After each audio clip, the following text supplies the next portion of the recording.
What's up, everybody? This is Donald Sims Jr. Forget my phone. Here today blogging. This is the first video blog we're doing of probably several that you'll see coming this coming years. Christmas Day here with my partner in crime, my brother Victor Chambers, Pastor Victor Chambers. And I'd like to let a lot of you all know early on Facebook and Twitter that we're going to do a video with doing some announcements. So the announcement is that the single is going to be coming out in March. You Are God, Worship Unplugged. Also doing some things with Kingdom Property.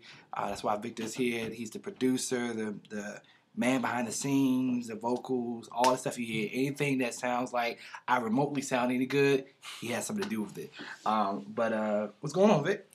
Ain't nothing, man. Just, kicking it here. We wanted to bring you the latest and greatest, that is Donald Sims. We're excited about the single that's coming out, You Are God. And excited about, a lot of the new things that you're going to hear and that you're going to see. I'm just, we're coming to prepare you so that you can get ready. Because it's really going to be great. We've been in the studio working on the single, tightening things up, and excited about the sound that we have. So, it's gonna be definitely gonna be a good look.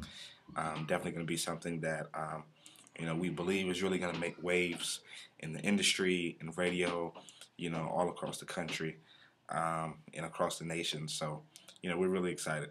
It's funny you mentioned nations because and this is not scripted. This is totally improv. But Jamaica, Montego Bay in March, working on the final details of that, doing that, and it's not really even so much about being seen. It's really about bringing God back to the forefront of the gospel. There's so many people falling by the wayside and not representing God, and so here we are, two young men that's just really on fire for God. Ain't no sugar here, ain't nothing like that. We straight up. About the kingdom business and kingdom building. January we're going to be at Redemption. I said the church name wrong again. Power Redemption, January 7th. I'm the guest speaker. He's the guest artist.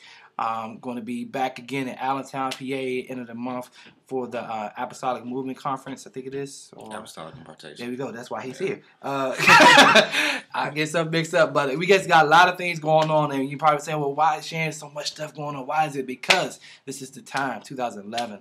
It's the time to really make some moves. It's time out for just sitting on the sidelines, just talking about, what we're going to do and what we're trying to do. We're really trying to put God back to the forefront and really go to the four corners of the earth and really go ahead and represent Him fully. You know what I'm saying? And so, that's pretty much about it.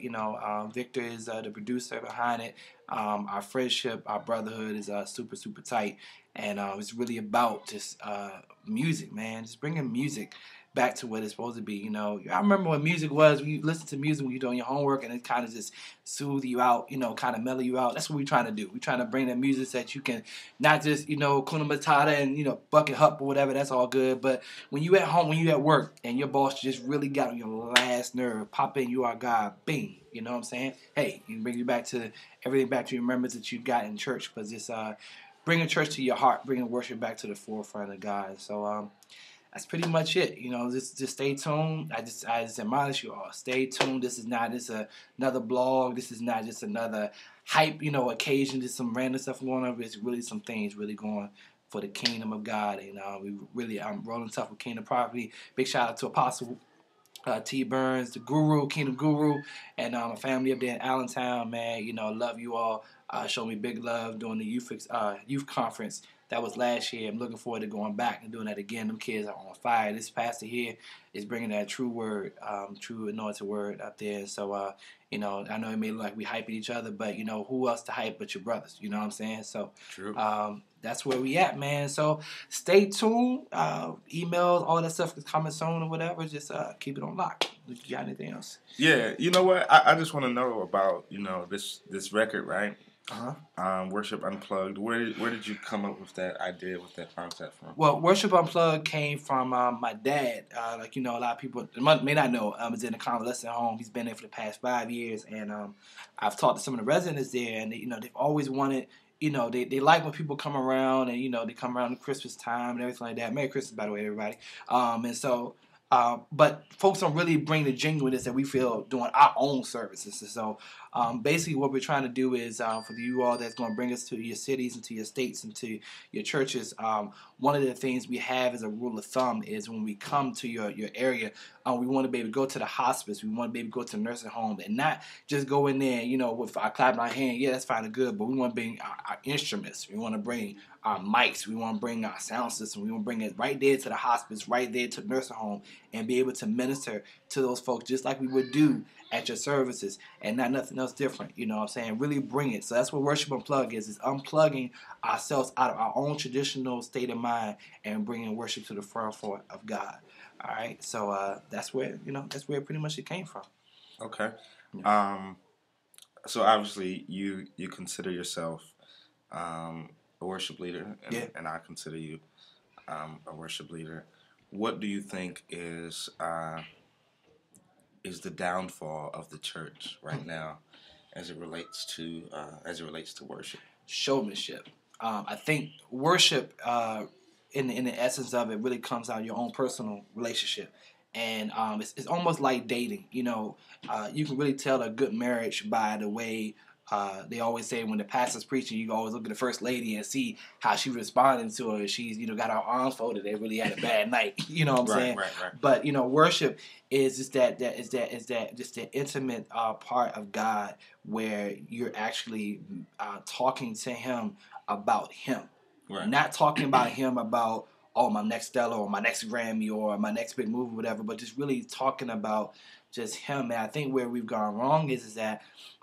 With all the showmanship and all the runs and all the riffs and stuff like that, all that stuff is great. But the Bible specifically says your gift is without repentance. So you can be gifted and be moving all those areas and you're warning people, but are you really delivering? Are you really breaking yokes? Are you really, changing your sense of mind, about who you are? Am I coming in and I'm hearing your music and whatever I was dealing with at that moment, does it really go away and I really get into God, I've gotten into God's presence?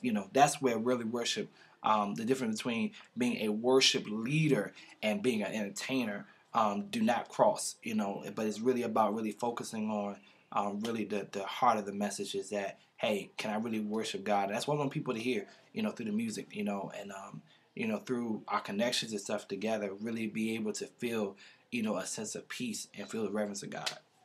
Yeah, I think that's important. I think we're in an era of theater church. Yeah, and it's very performance based.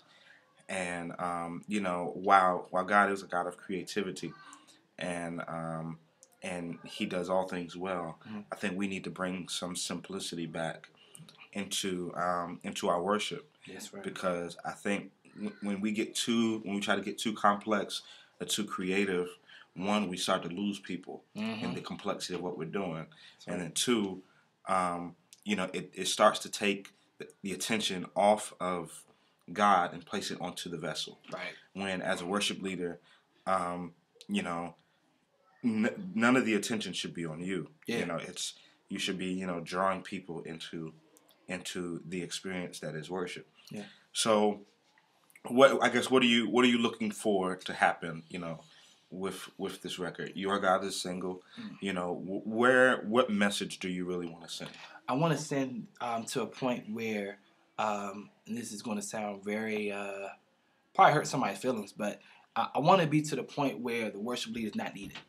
Be it to a place where the music that we render, the worship we render unto God, it be so to the point that if the worship leader is late, you can kind of tell that God has already been there because you weren't needed. I think what we've put, like you said, taking God off of man and putting him to focus back on God is the whole message about it. Is we've been at my home church, St. James Restoration. My homeboy Derek and I started this Saturday morning prayer. No gimmicks, no game, and just coming together and just praying, seeking God, prayer. Just solely just that. Seeking God and just seeking Him the more for what it is that He wants us to do. Not seeking Him for another job, not seeking Him, but just really for breakthrough because there are people just hurting.